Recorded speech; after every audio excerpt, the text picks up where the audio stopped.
Assalamualaikum warahmatullahi wabarakatuh. Ini adalah tatap muka ke-12 tentang budaya, komunikasi, dan konflik. Definisi konflik, kita ketahui bersama di dalam satu budaya pasti ada berbagai konflik.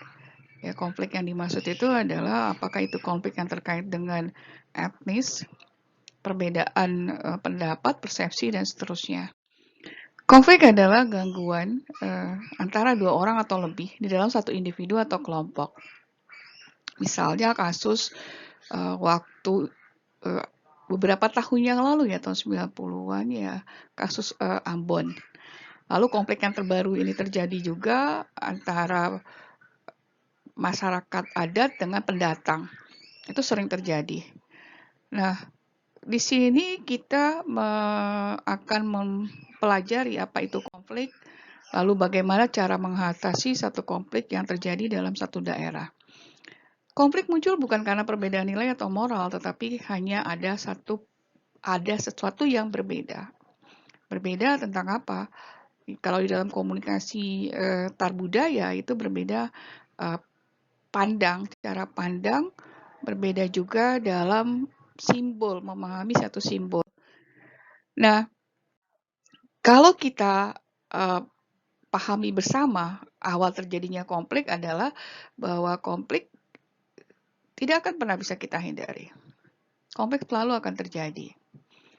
Apakah itu konflik yang tersembunyi, laten gitu ya, atau konflik yang sedang muncul di permukaan, itu pasti akan ada. Apalagi di dalam masyarakat yang berbeda-beda suku, berbeda bahasa, berbeda budaya, nilai, dan moral. Pada dasarnya bahwa kita pahami sini perbedaan budaya akan menimbulkan satu konflik. Begitu konflik terjadi, apakah itu berdasarkan tadi yang saya sebutkan, pengalaman juga mempengaruhi cara individu untuk mengatasi sebuah konflik. Apa sih karakteristik dari konflik di dalam budaya sendiri? Ambiguitas. Apa yang dimaksud dengan ambiguitas? Banyak perspektif melihat konflik sebagai identitas budaya. Tidak yakin tentang ras, kelas, gender, sosial ekonomi, sehingga masing-masing untuk konflik yang terlibat. Dalam beberapa konteks antar pribadi, individu bahkan mungkin tidak setuju bahwa akan ada konflik. Tapi pada kenyataannya setiap hari kita akan menemui konflik itu sendiri. Yang berikutnya adalah masalah bahasa.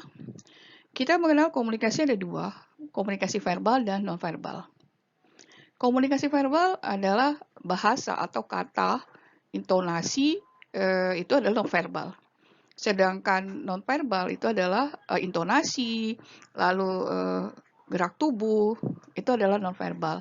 Pakaian, simbol-simbol yang ada di dalam diri seseorang atau masyarakat. Nah, penggunaan bahasa di dalam satu kelompok atau dalam satu daerah pasti akan berbeda dengan daerah yang lainnya. Yang berikutnya adalah gaya konflik yang kontradiktif. Konflik antar budaya juga dapat dicirikan oleh kombinasi orientasi pada konflik dan gaya manajemen konflik. Ada satu kasus di sini adalah manajer Meksiko yang kalau lihat di dalam PPT ini berpikir bahwa manajer Amerika Serikat seringkali kasar dan tidak sopan dalam berurusan satu sama lainnya, dan terutama dengan pekerja. Perbedaan besar antara orang Amerika dan Meksiko adalah terletak pada cara orang Amerika menyatakan ketidaksepakatan pada pertemuan. Maksudnya adalah ketidaksepakatan yang dilakukan oleh orang Amerika itu terus terang, tetapi karena Meksiko itu adalah Asia Latin, maka tidak seperti itu, berbeda. Mungkin dianggap tidak sopan. Lalu bagaimana pendekatan ilmu sosial untuk konflik? Nah, pertama adalah pendekatan melalui agama dan konflik. Perbedaan agama juga bisa menjadi sumber konflik yang penting. Keyakinan agama seringkali menjadi sumber pandangan yang sangat kuat yang dapat menyebabkan konflik dengan orang lain yang mungkin tidak memiliki pandangan yang sama. Sehingga di sini perlu pemahaman untuk meminimalisir terjadinya konflik, maka harus memahami agama masing-masing. Yang berikutnya adalah lingkungan keluarga. Lingkungan keluarga berdasarkan latar belakang budaya keluarga bisa jadi ketika di dalam satu lingkungan, anak-anak bermain dengan perbedaan budaya yang berbeda, menimbulkan perkelahian kecil, itu akan menjadikan konflik bukan lagi anak-anak yang bermain, tetapi adalah orang tua yang ikut terlibat di dalamnya. Bagaimana gaya konflik antar budaya? Pendekatan konfliknya bisa secara langsung dan tidak langsung, tergantung bagaimana kita mengatasi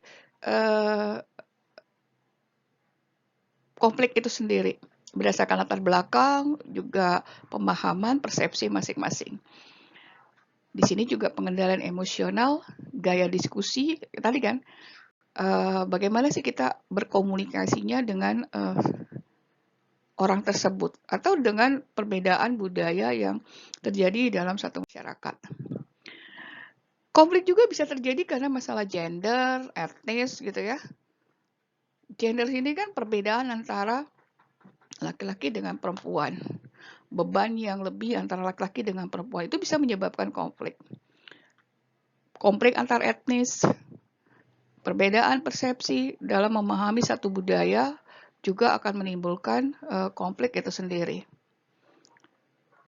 Nah, ada pendekatan yang disebut dengan pendekatan interpretif dan kritis untuk konflik sosial.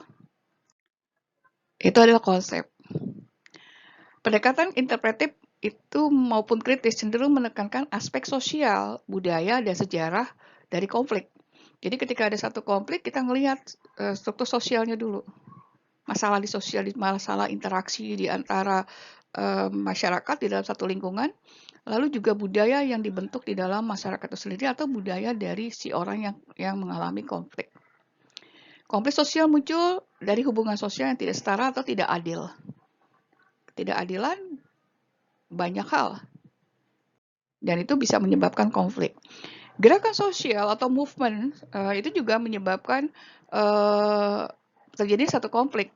Gerakan sosial, perubahan yang menginginkan satu perubahan di dalam satu masyarakat, misalnya tatanan budaya tradisional, contohnya sederhana, misalnya di masyarakat yang pedalaman kayak masyarakat Baduy, ada orang luar masuk gitu ya, lalu ingin merubah tatanan tersebut, itu bisa terjadi konflik. Kenapa? Misalnya para ketua suku itu akan merasa tidak nyaman karena budaya yang sudah bertahun-tahun dijaga dihancurkan atau dirubah oleh orang yang pendatang. Nah, ini juga akan perubahan inilah yang selalu pasti akan menimbulkan konflik. Konteks sejarah dan politik juga akan bagaimana kita memahami anggota kelompok dari budaya tertentu. Oke, saya pikir ini pemahaman kita tentang konflik. Sampai ketemu lagi di tatap muka berikutnya. Terima kasih. Wabillahi taufiq wal hidayah. Assalamualaikum warahmatullahi wabarakatuh.